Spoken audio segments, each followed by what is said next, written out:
जय हिंद बच्चों। आज आप लोगों को हम गति समीकरण के बारे में समझाते हैं।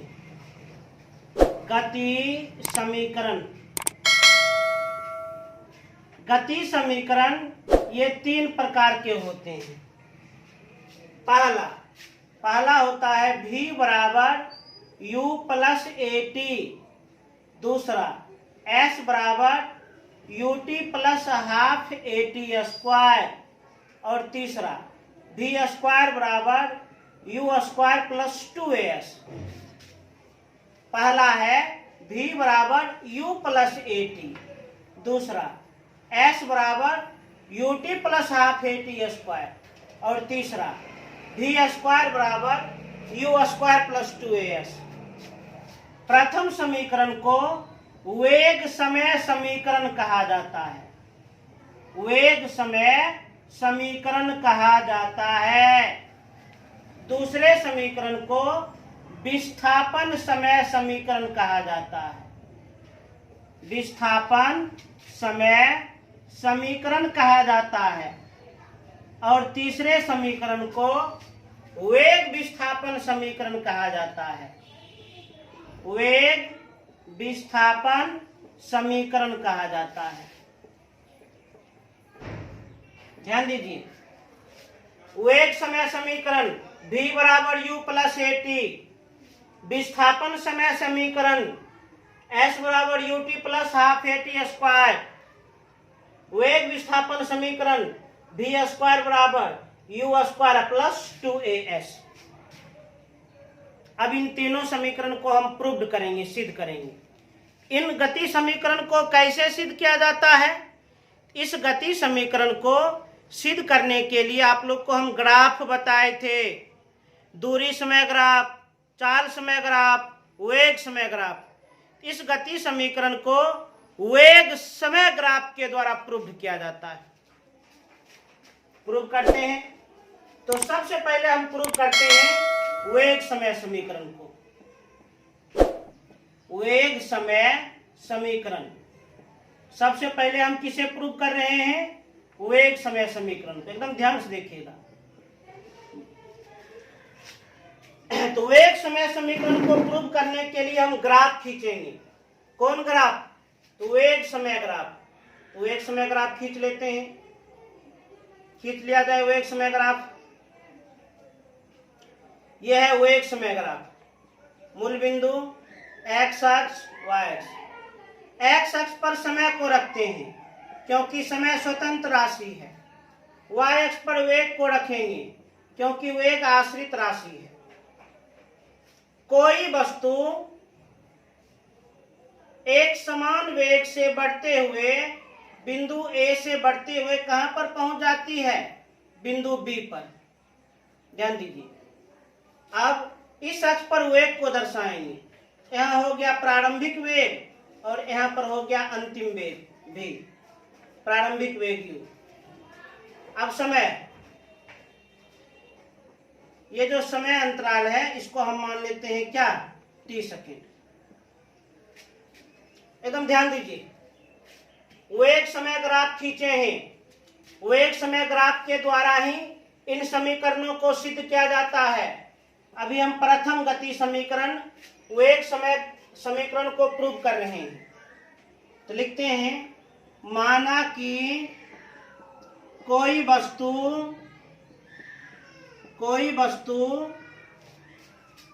t सेकेंड में एक समान वेग से बढ़ते हुए A से B की ओर जाती है।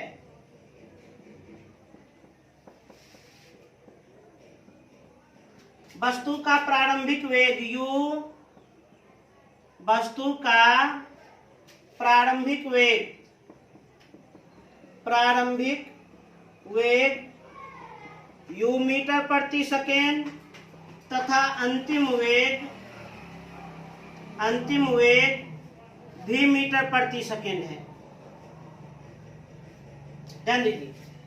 माना कि कोई वस्तु मोटरसाइकिल ही t सेकेंड में एक समान वेग से बढ़ते हुए a से b की ओर जाती है, a से b की ओर जाती है। प्रारंभिक वेग u, अंतिम वेग v है। आप लोग याद कीजिए, जब किसी वस्तु का वेग एक समान रूप से बढ़ती है तो उसका वेग समय ग्राफ कैसा होता है? ढाल के रूप में, स्लोप के रूप में, जिसकी दिशा नीचे से ऊपर की ओर होती है। अच्छा, वेग समय ग्राफ का हम उपयोग भी बताए हैं। क्या बताए हैं? तो चूंकि हम जानते हैं वेग समय ग्राफ,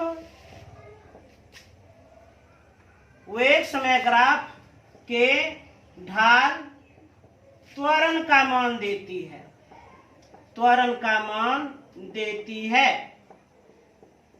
वेग समय ग्राफ की ढाल किसकी मान देती है? त्वरण का मान देती है। इसलिए त्वरण क्या होगा? वेग समय ग्राफ का ढाल। और वेग समय ग्राफ का ढाल क्या है? वेग समय ग्राफ का ढाल ए भी है ना। वेग समय ग्राफ की ढाल त्वरण का मान देती है। वेग समय ग्राफ की ढाल त्वरण का मान देती है। तो ग्राफ की ढाल क्या है? A B. ग्राफ की ढाल क्या है? A B. इस ए बी से त्वरण निकलेगा, त्वरण निकल जाएगा। अच्छा, ए बी किसके सपोर्ट से बना है? इसके लिए थोड़ा सा हम रचना कर देते हैं।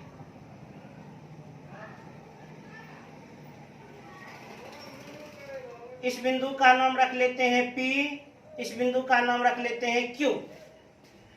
अब ध्यान दीजिए, ए बी ये वेग समय ग्राफ का ढाल है और वेग समय ग्राफ का ढाल त्वरण का मान देती है। ये वेग समय ग्राफ का जो ढाल देख रहे हैं, यह ढाल किसके सपोर्ट से बना है? यह ढाल बना है BQ और AQ के सपोर्ट से। यह AB किसके सपोर्ट से बना है? BQ और AQ के सपोर्ट से। तो BQ बटा AQ लिख दिया हम, BQ बटा AQ। यहाँ पर AB क्या है? AB क्या है? AB ग्राफ का ढाल है और ग्राफ का ढाल हमें त्वरण का मान देती है। त्वरण को A से सूचित करते हैं। BQ, ये BQ निकालना है। तो BQ कैसे निकालेंगे? तो BQ निकालने के लिए BP निकाल कर और QP घटा देंगे। BP निकाल देते हैं। अब BP निकाल कर यदि QP को घटा दिया जाए तो BQ प्राप्त हो जाएगा। BP निकाल कर QP को घटा दिया जाए तो BQ प्राप्त हो जाएगा। तो BQ कैसे प्राप्त होगा? तो BP माइनस QP, तो BP या माइनस QP बटा में AQ आयत के गुण से OP के बराबर है। AQ आयत के गुण से OP के बराबर है, तो लिख दिया OP। अब सबका मान दर्शाओ। A बराबर BP को अक्ष पर देखिए, इस BP को अक्ष पर देखिए। जब BP को अक्ष पर देखिएगा तो इसके बराबर है और यह वास्तव में क्या है? V अर्थात अंतिम वेग माइनस QP को अक्ष पर देखिए। अब QP को अक्ष पर देखिए। जब QP को अक्ष पर देखिएगा तो AO के बराबर है अर्थात प्रारंभिक वेग U के बराबर। OP, ये OP किसके बराबर है? ये OP T के बराबर है, तो लिख दिए T। अब कोना कोने गुना, इस कोना को गुना करेंगे तो V माइनस U बराबर, इसको गुना करेंगे तो AT, केवल V बराबर, ये उधर जाएगा प्लस में, ये उधर जाएगा प्लस में, तो U उधर क्या है? Plus AT। V बराबर U प्लस AT प्रूव। तो वेग समय समीकरण हम प्रूव कर दिए। वेग समय समीकरण को प्रूव कर दिया गया है। V बराबर U प्लस AT, ये है गति समीकरण। इसे तेज से नोट कर लिया जाए।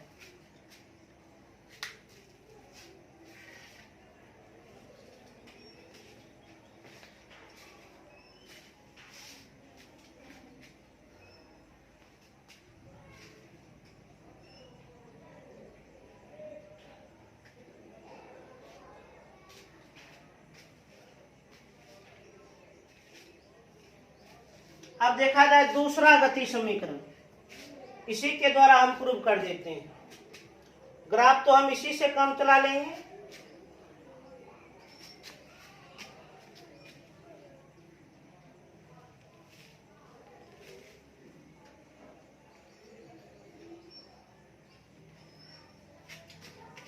दूसरा गति समीकरण क्या है? दूसरा गति समीकरण है विस्थापन समय समीकरण। विस्थापन समय समीकरण, ग्राफ इसी से काम चला लेंगे। और याद कीजिए, वेग समय ग्राफ के नीचे के क्षेत्रफल हमें विस्थापन का मान देती है। वेग समय ग्राफ के नीचे का क्षेत्रफल, नीचे का क्षेत्रफल विस्थापन का मान देती है, विस्थापन का मान देती है। वेग समय ग्राफ के नीचे का क्षेत्रफल विस्थापन का मान देती है। यहाँ पर ए बी वेग समय ग्राफ है और वेग समय ग्राफ के नीचे का क्षेत्रफल विस्थापन का मान देती है। इस ग्राफ के नीचे में त्रिभुज है और आयत है, तो त्रिभुज का भी क्षेत्रफल निकाल लीजिए, आयत का भी क्षेत्रफल निकाल लीजिए, विस्थापन प्राप्त हो जाएगा। अर्थात विस्थापन हम कैसे ज्ञात करेंगे? तो इसके लिए त्रिभुज का भी क्षेत्रफल निकालना पड़ेगा और आयत का भी क्षेत्रफल निकालना पड़ेगा, आयत का भी क्षेत्रफल निकालना पड़ेगा। वेग समय ग्राफ के नीचे का क्षेत्रफल विस्थापन का मान देती है। वेग समय ग्राफ ए बी के नीचे में एक टुकड़ा है त्रिभुज और एक है चतुर्भुज, ये दोनों का क्षेत्रफल निकाल कर जोड़ दीजिए, विस्थापन का मान प्राप्त हो जाएगा। विस्थापन को ऐसे करते हैं सूचित, त्रिभुज का क्षेत्रफल 1/2 गुना आधार गुना शीर्षलंब, आयत का क्षेत्रफल लंबाई गुना चौड़ाई, S बराबर 1/2 गुना आधार। त्रिभुज का आधार क्या है? AQ, त्रिभुज का आधार AQ गुना शीर्षलंब, त्रिभुज का शीर्षलंब क्या है? BQ प्लस आयत की लंबाई, आयत की लंबाई क्या है? आयत की लंबाई है OP गुना आयत की चौड़ाई, आयत की चौड़ाई क्या है? AO। ये 1 और 2 हम समझने के लिए दिए थे। 1/2 गुना AQ, AQ आयत के गुण से OP के बराबर है। AQ आयत के गुण से OP के बराबर है, तो लिख दिए OP गुना BQ। BQ कैसे निकालेंगे? आप लोग को समझाए हैं, BP या माइनस QP। अरे भाई BQ कैसे निकालेंगे? BP या माइनस QP, तो BP या माइनस QP प्लस इधर OP या गुना AO। अब सबका मान दर्शा देते हैं। S बराबर 1/2 गुना OP, ये OP क्या है? T। BP, ये BP जो है यदि आप अक्ष पर देखिएगा तो V के बराबर है। QP, QP को यदि आप अक्ष पर देखिएगा तो U के बराबर है। OP X अक्ष पर देखिए T के बराबर है। AO Y अक्ष पर देखिए U के बराबर है।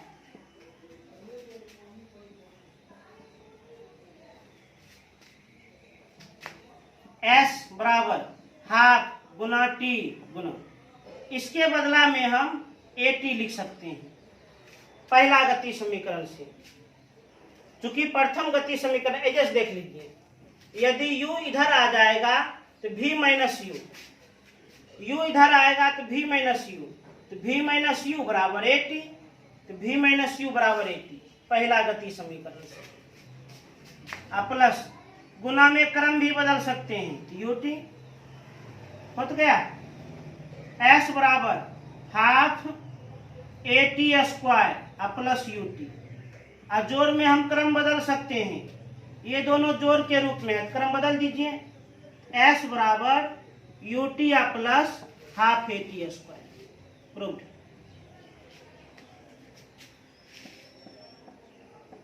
दूसरा गति समीकरण भी हम सिद्ध कर दिए, प्रूव्ड कर दिए। तेजी से नोट कर लिया जाए।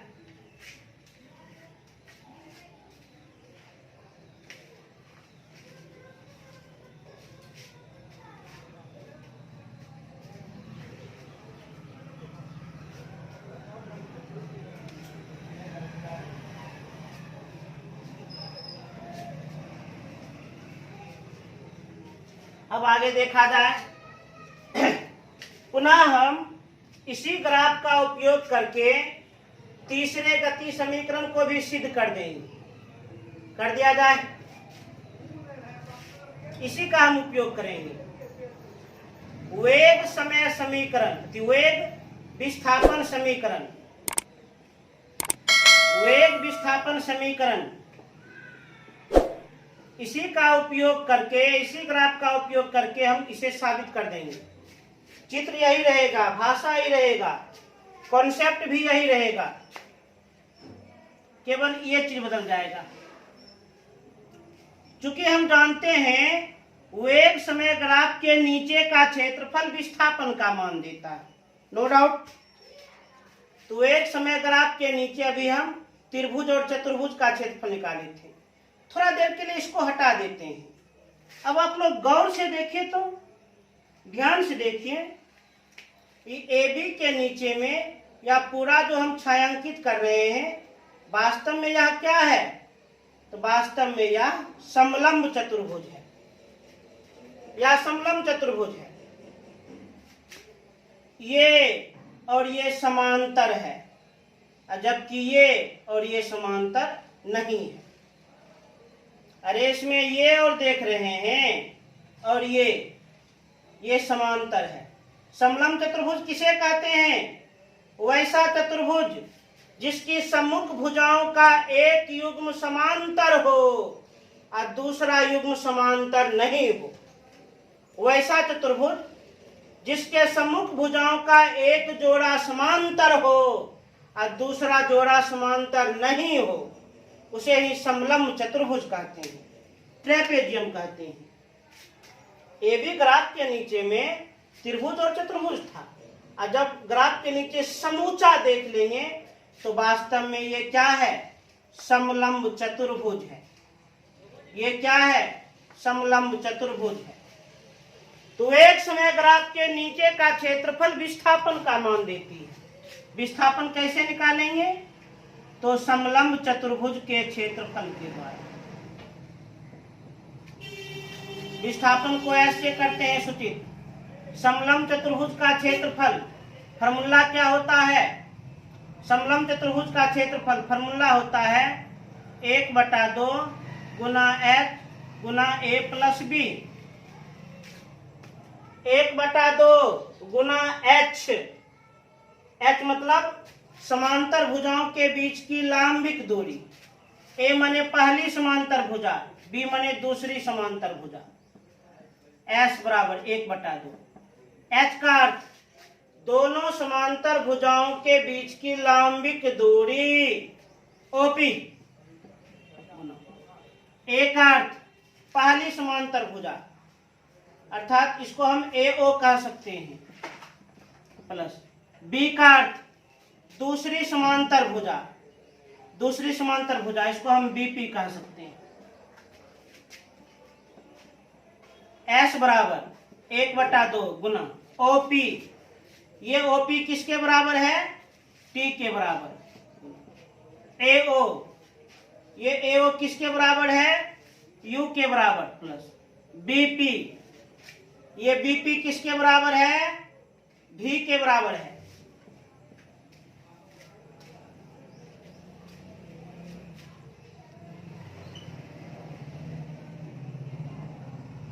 V स्क्वायर बराबर U स्क्वायर प्लस 2AS। अब इसमें कुछ चेंजिंग करना होगा, देख रहे हैं, कुछ बदलाव करना होगा। इस टी को बदलना पड़ेगा, बदल देते हैं। एस बराबर हाफ गुना इस टी के स्थान पर क्या लिख सकते हैं? पहला गति समीकरण से समझिए। पहला गति समीकरण, चूंकि v बराबर u प्लस ए टी, तो v माइनस यू बराबर ए टी, तो v माइनस यू बटा ए बराबर टी, अर्थात टी के स्थान पर क्या लिखेंगे? v माइनस यू बटा ए। टी के स्थान पर लिख दिए v माइनस यू बटा ए गुना, जोड़ में क्रम बदल सकते हैं, u प्लस v, तो v प्लस यू लिख सकते हैं, बट्टा में कुछ होती। s बराबर अंश को अंश से गुना, एक गुना प्रभाव नहीं डालेगा, v minus you Guna v plus you, v square minus you square बट्टा 2 गुना 1 2a बट्टा में 1। इस कोना को प्रूव्ड करेंगे, कोना कोनी गुना करेंगे v square minus you square, इस कोना गुना करेंगे 2as, तो v स्क्वायर बराबर ये उधर जाएगा प्लस में, तो you square plus 2as proved. v square बराबर यू स्क्वायर प्लस 2as। तीसरा गति समीकरण भी हम प्रूव कर दिए। तो एक समय ग्राफ का उपयोग करके हम तीनों गति समीकरण प्रूव कर दिए। उम्मीद करते हैं आप लोग को समझ में आ गया होगा। आप लोग इसे अच्छी तरह से नोट्स करके खूब बढ़िया से याद करके 5 बार कम से कम प्रूव कर लीजिएगा। 5 बार बोल रहे हैं, 5 बार। पुनः अगले क्लास में हम इसी से संबंधित कुछ और कॉन्सेप्ट हम बताएंगे। तब तक के लिए जय हिंद।